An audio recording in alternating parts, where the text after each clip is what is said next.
चांद पर जो रोवर है वो कहां पहुंचा है। ये तस्वीर आप देख रहे हैं, ये रोवर की तस्वीर मैं आपको दिखा रहा हूं। ये रोवर निकला है चंद्रयान से और ये रोवर चांद पर चल रहा है कुछ इस तरह से। अगली तस्वीर दिखाई जरा। ये जो तस्वीर है ये लेटेस्ट तस्वीर बताई जा रही है जो भेजी गई है चंद्रयान के जरिए, चांद के जरिए।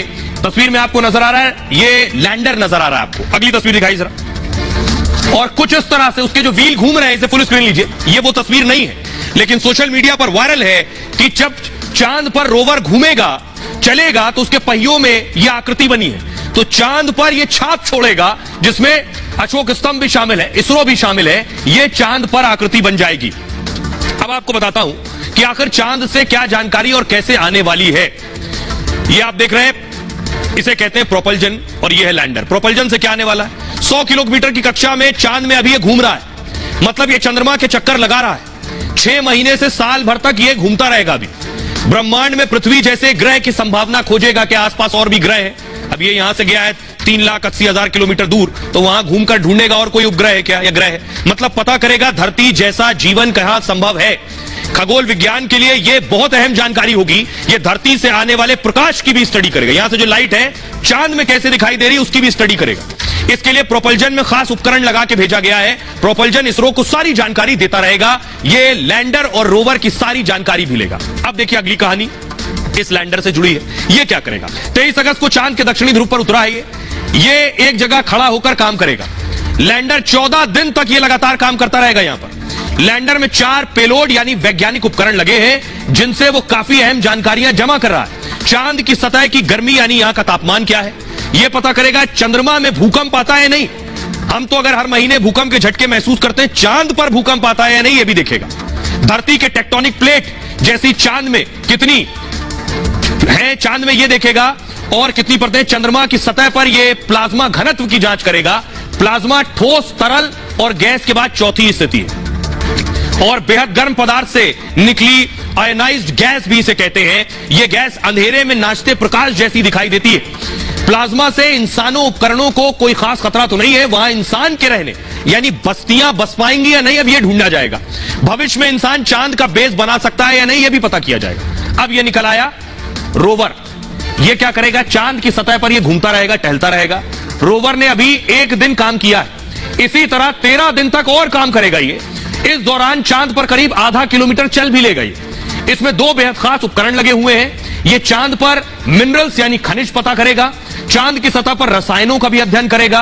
यह चांद की मिट्टी और चट्टानों का भी स्टडी करेगा। यह चांद की सतह की मिट्टी जमा करेगा। मिट्टी के परीक्षण से चंद्रयान की उम्र पता करेगा। चांद की कितनी उम्र है यह उसकी मिट्टी से पता करेगा। यह भी पता चलेगा कि समय के साथ चांद में क्या बदलाव हुआ है। पृथ्वी और पूरे सौर मंडल के जन्म का राज भी खुल सकता है इसके जरिए। अब सुनिए जरा इसरो के वो साइंटिस्ट जो इस मिशन में शामिल थे वो क्या कह रहे हैं।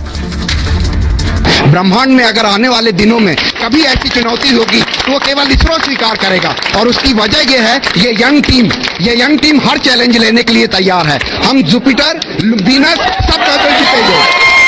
दिल की धड़कनें रुक जाती हैं लेकिन हमें प्रसन्नता है कि हमारा देश दुनिया में पहला देश है जो कि दक्षिणी ध्रुव पे चांद के उतरा है। और हमें बहुत खुशी है, जितनी भी मेहनत है हमारी मेहनत रंग लाई है और हम बहुत खुश हैं।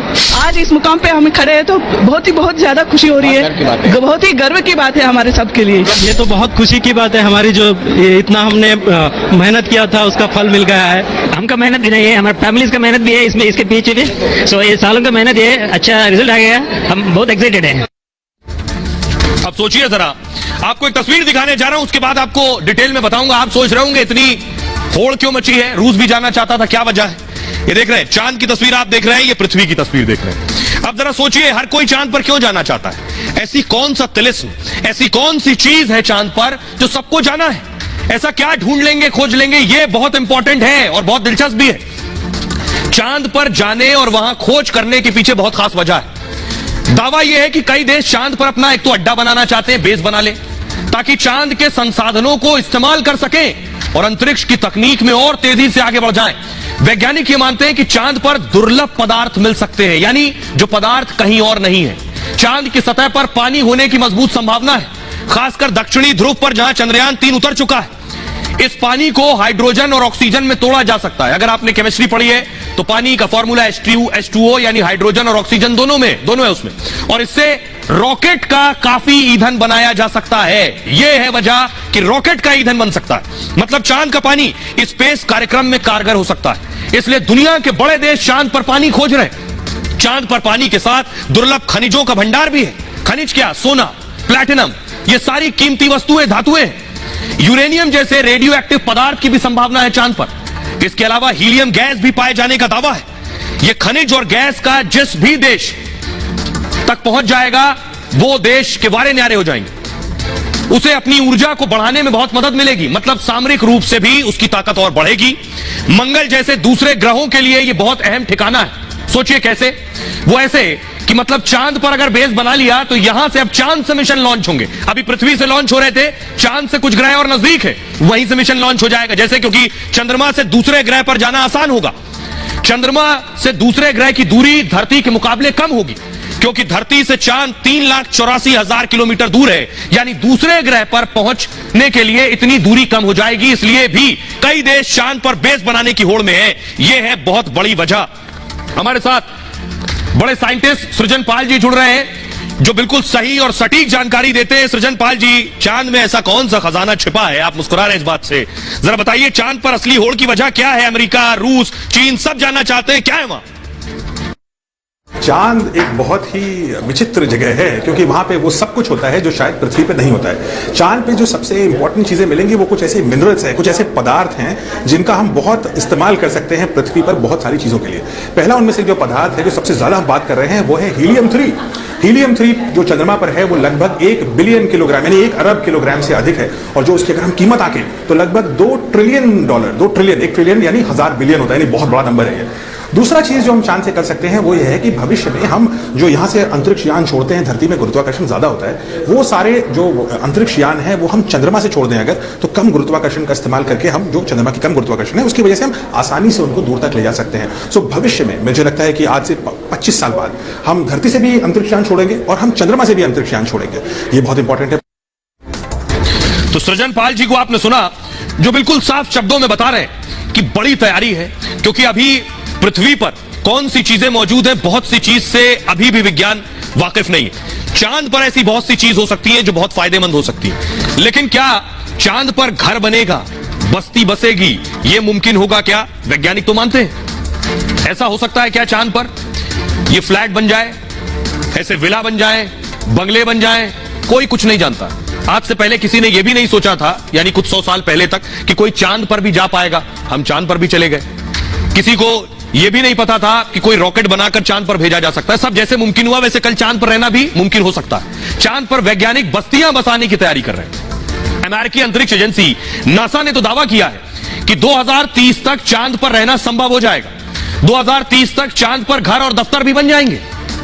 पता चला धरती से कोई चांद पर जा रहा है। जैसे आपने देखा होगा, MST बनाकर ट्रेन से एक जगह से दूसरी जगह सफर कर रहे हैं, धरती से चांद पर जा रहा है ऑफिस। शुरुआत में अंतरिक्ष वैज्ञानिक ही चांद पर रहेंगे। वैज्ञानिक चांद से जुड़ी चीजों पर रिसर्च करेंगे। नासा अपना नया मिशन भेजने की तैयारी कर रहा है। इसमें पुरुष महिला अंतरिक्ष यात्रियों को भी भेजने की तैयारी है। नासा 2024 में आर्टेमिस 2 मिशन को चांद पर भेजेगा। अंतरिक्ष यात्रियों को चांद के दक्षिणी ध्रुव पर उतारने की तैयारी है, जहां हम पहले उतर चुके हैं। नासा की टीम करीब 1 हफ्ता चांद पर बिताएगी। टीम चंद्रमा पर पानी को तलाश करेगी। अगर वहां पानी मिल गया तो यह बहुत बड़ी खोज माना जा रहा है। दक्षिणी ध्रुव चंद्रमा का सबसे ठंडा स्थान है। यहां बर्फ के रूप में पानी मिलने की सबसे ज्यादा संभावना है। हो सकता है भारत वो मुल्क हो जो इसे खोज ले। पानी मिलने के बाद चांद पर रहना आसान हो जाएगा। पानी से रासायनिक प्रक्रिया से ऑक्सीजन बनाई जा सकती है। पानी और ऑक्सीजन जिंदगी के लिए सबसे ज्यादा जरूरी है। पानी ऑक्सीजन मिल गई तो फिर इंसान तो खेती भी करने लगेगा। अब सुनिए जरा, हमारे साथ सृजन पाल जी जुड़ रहे हैं। सृजन पाल जी, एक बात सभी के जहन में है, गली नुक्कड़ सड़क पर सब यही बात कर रहे हैं, क्या चांद पर घर भी बन सकेगा, बस्ती बन सकेगी? आने वाले जो भविष्य है उसमें बहुत सारे देश इसकी ओर अपना टारगेट कर रहे हैं कि अगले 30 साल या 35 सालों में हम चंद्रमा पर एक परमानेंट बस्ती बसाएं। यानी एक तरीका ये तो ये है कि हम कुछ दिन लोगों को वहां जाएं, लोग 2-4 घंटे, 1 आध दिन वहां बिताएं और वापस आ जाएं। That's like a tourism. वहां उनको स्पेस सूट पहन के रहना पड़ेगा, वो तो शायद जल्दी हो जाएगा। लेकिन अब 35 साल बाद शायद हम एक परमानेंट वहां पे एक तरह की बस्ती बसा सकें जहां पर लोग हमेशा रह सकें। उसके लिए हमें क्या करना होगा? उसके लिए 2 चीजें तो देखिए, चंद्रमा में प्रॉब्लम है। एक तो तापमान बहुत कम होता है, दूसरा वायुमंडल नहीं होता। तो इसका मतलब यह है कि हमें सबसे पहले चंद्रमा पे कोई ईंधन ढूंढना पड़ेगा। वो पानी से निकल सकता है, पानी से आप हाइड्रोजन निकाल सकते हैं, या मैंने आपको बताया हीलियम-3 यूज कर सकते हैं, वो भी चंद्रमा पे मौजूद है। उस फ्यूल से का इस्तेमाल करके हम चंद्रमा को गर्म करेंगे, उसकी रेगुलेट जो उसकी मिट्टी होती है उसको गर्म करेंगे। जब उसकी मिट्टी गर्म होती है तो उससे ऑक्साइड्स निकलेंगे, यानी ऑक्सीजन निकलनी शुरू हो जाएगी और भी गैसेस निकलेंगी। इससे चंद्रमा का वायुमंडल बनना शुरू होगा। उसके बाद हमें चंद्रमा के आसपास बहुत बड़े बड़े चुंबक उसके ऑर्बिट में डालने पड़ेंगे, जिससे कि जो सूर्य की किरणें आती हैं, जो सूर्य से रेडिएशन आती हैं, वो उसको दूर हटा पाए और इंसान के रहने योग्य बना पाए। आखिरी चरण पे जो उसकी मिट्टी है, रेगुलित है, हमें उसको कुछ ऐसा करना होगा केमिकल, जिससे कि वहां पर पेड़ यानी पेड़ पौधे उग पाए, जो हम खाना खा पाए। ये सारी चीजें करना, बोलना आसान है, करना बहुत मुश्किल है, लेकिन मुझे लगता है कि आज से 25 साल बाद हम ऐसे मिशन करना शुरू करेंगे और उसके 10 साल बाद या 15 साल बाद हम उसको अचीव कर लेंगे। जी सृजनपाल जी, जैसा आप बता रहे हैं कि बस्तियां बस जाएंगी, तो बहुत से ऐसे लोग हैं जो अभी यहीं बैठे बैठे चांद पर जमीन भी बेच रहे हैं।